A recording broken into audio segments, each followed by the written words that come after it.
Hello mga kachika.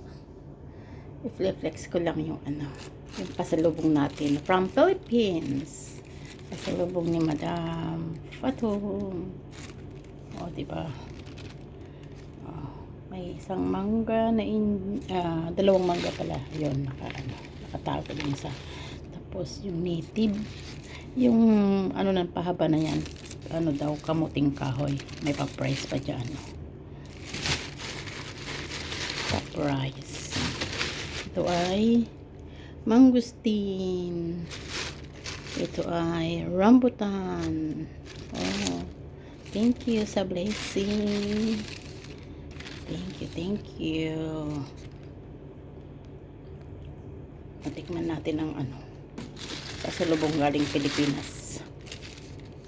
Diba?